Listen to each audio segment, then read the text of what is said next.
वंदे पुरुषोत्तमम। परम दयाल श्री ठाकुर कभी भी अपने आप को भगवान, ईश्वर, महापुरुष ऐसे अनेकों विशेषण से अपने को कभी व्याख्यायित नहीं किए हैं।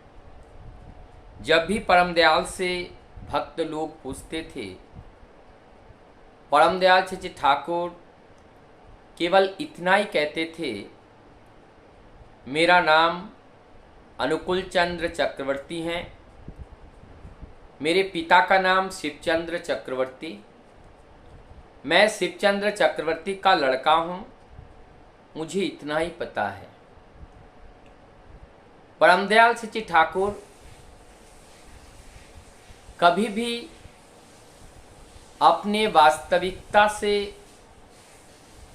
लोगों को रूबरू कराना नहीं चाहते थे।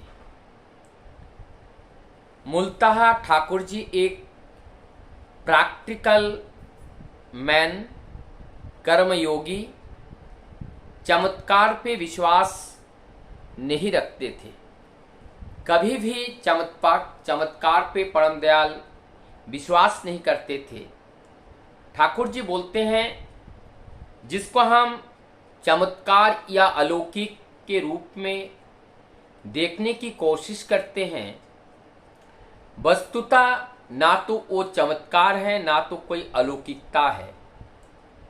मूलतः उसमें हमारी अज्ञानता है, मैं उसको जानता नहीं हूँ, इसलिए हमारे लिए वो अलौकिकता लगती हैं। चतुर चूड़ामणि कभी भी भक्त के हाथ में सीधा सीधा अपने को परिचित नहीं करना चाहते थे, क्योंकि उससे हम लोगों का कोई फायदा नहीं होगा। परम दयाल श्री ठाकुर जी ने कई बार इस बात को बताए हैं। मैं अगर आप लोगों के सामने यहां बता दूं कि मैं भगवान हूं, मैं ईश्वर हूं, तो आपको क्या फायदा होगा, आपको क्या बेनिफिट मिलेगा। यहां तक कि मैं अगर अभी अपने आप को मैं भगवान या ईश्वर बता दूं, तो आप लोग उस कार्य को ये कहकर अपने आप को छुटकारा पा लेंगे कि ये कार्य भगवान या ईश्वर के द्वारा ही संभव है, हमारे द्वारा संभव नहीं है। यही हमारा जीवन के अवनति का कारण होता है।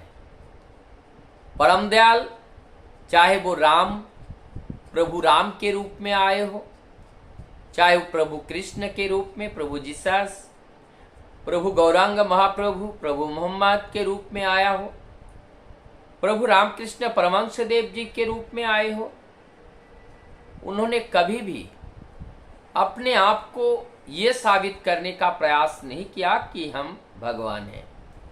उसका मूल कारण ये है कि प्रभु जब आते हैं, हमारी जीवन के कल्याण को लेकर आते हैं। और वो कल्याण कैसे हैं? ऐसे नहीं कि पोटली बांध के लाए हैं, हम ठाकुर जी के पास चले जाएं, पोटली हमें दे देंगे, हमारा कल्याण हो जाएगा। ये संभव नहीं है।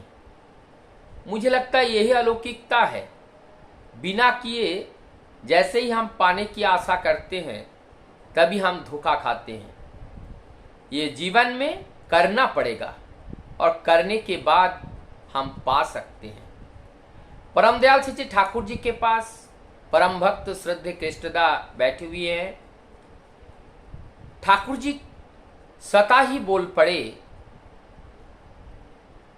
मैं अव्यक्त था, मैं अव्यक्त हूं और मैं अव्यक्त रहूंगा। क्या बोल रहे हैं? मैं अव्यक्त था, मैं अव्यक्त हूं और मैं अव्यक्त रहूंगा। इसका मतलब को जानने के लिए परम दयाल श्री ठाकुर जी कहते हैं, केष्टुदा को कहते हैं। केष्टुदा, जरा आप गीता के अंदर से इस बात को ढूंढ के जरा बताइए तो। हमारे परम श्रद्धेय केष्टुदा गीता को निकाल के लाते हैं और उसमें ढूंढते हैं, लेकिन कहीं पे भी इस बात को नहीं देख पाते हैं, नहीं मिलता है। परमदयाल ठाकुर जी के पास ना मिलने के बजाय से दोबारा आकर के सारी बात बताते हैं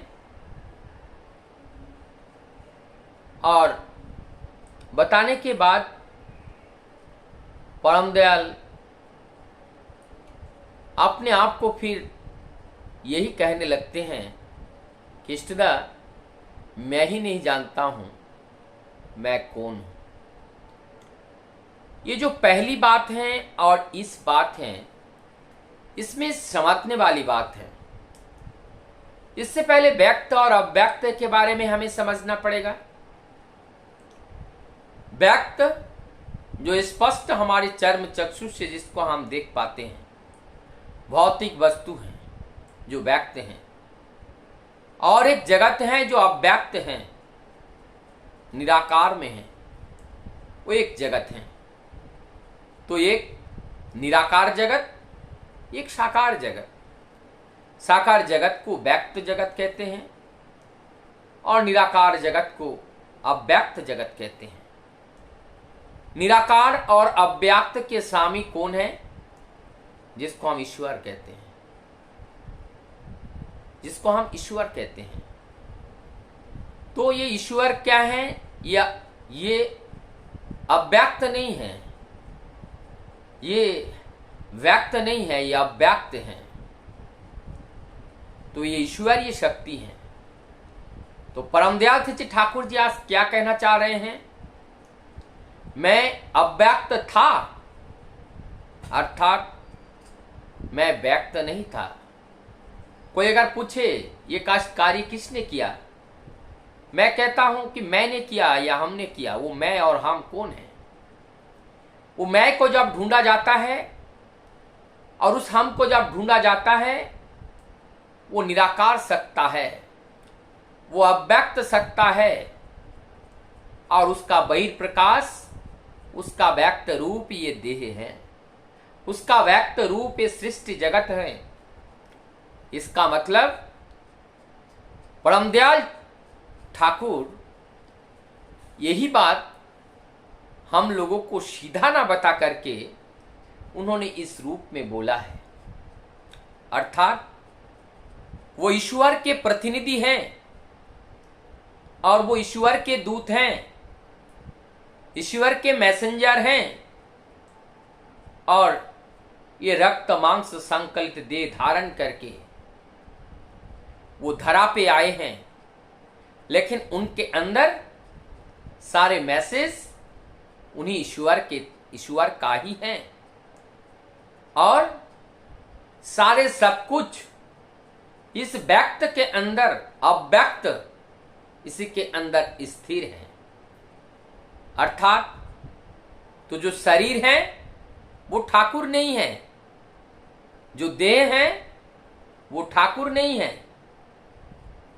जो ठाकुर हैं, जो ईश्वर हैं, जो निराकार सत्ता है उस देह के अंदर, वो ईश्वर है।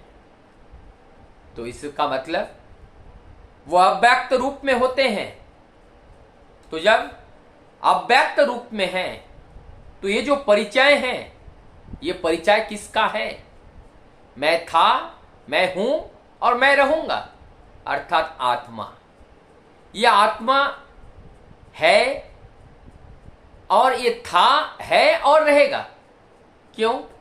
क्योंकि आत्मा तो अमर है, आत्मा तो अजर है, और यही आत्मा निराकार सत्ता, चाहे इसको ईश्वर कहे, चाहे इसको आत्मा कहे, चाहे इसको परमात्मा कहे, वो आत्मा जिस आत्मा से संपूर्ण जगत की सृजन हुआ है, उस आत्मा को परमात्मा से आख्यायित किया गया।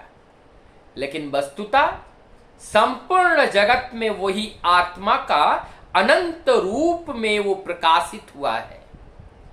तो एक दूसरी तरह से हम इनको ईश्वर कहें, हम इनको आत्मा कहें, हम इनको ब्रह्म कहें, हम इनको जिस भी भाषा से संज्ञायित करना चाहे वो वही है। लेकिन वस्तुतः जो रक्त मांस संकलित देह धारण करके सद्गुरु के रूप में, आदर्श के रूप में धरा पे वो आते हैं, वो एक तरफ हमारे आदर्श हैं, हमारे गुरु हैं, हमारे इष्ट हैं, हमारे मंगल देवता है, हमारे प्राणेश्वर हैं, और वो परम पिता है, वो परमेश्वर हैं, वो वही हैं। और वो केवल इस रूप में, परिवर्तित रूप में वो आते हैं हम लोगों की जीवन को सहज और सरल बनाने के लिए, ताकि हम उनको जान पाए, ताकि हम उनको मान पाए, ताकि हम उनको ग्रहण करके चल पाए। यही प्रयास उनका सदा ही रहता है। और इतने करने के बावजूद भी हम प्रभु को छोड़ करके अपने जीवन व्यतीत कर रहे हैं। हमसे और दुर्भाग्यवान इस जगत में कौन हो सकते हैं। आइए मानव तनु को पाकर, मानव देह को पाकर, ये जो तनु है, जो यंत्र हैं, इस यंत्र से प्रभु की आराधना की जाती है और जगत में सभी इसी यंत्र के माध्यम से प्रभु को जाना है। और उस प्रभु को जानने के लिए आज भी हम वही मानव तनु पाए हैं। और मानव तनु को पाकर हम अगर वैसे ही जाने दे, हमारी जैसा मूर्ख इस धरा पे अद्वितीय कोई नहीं होगा।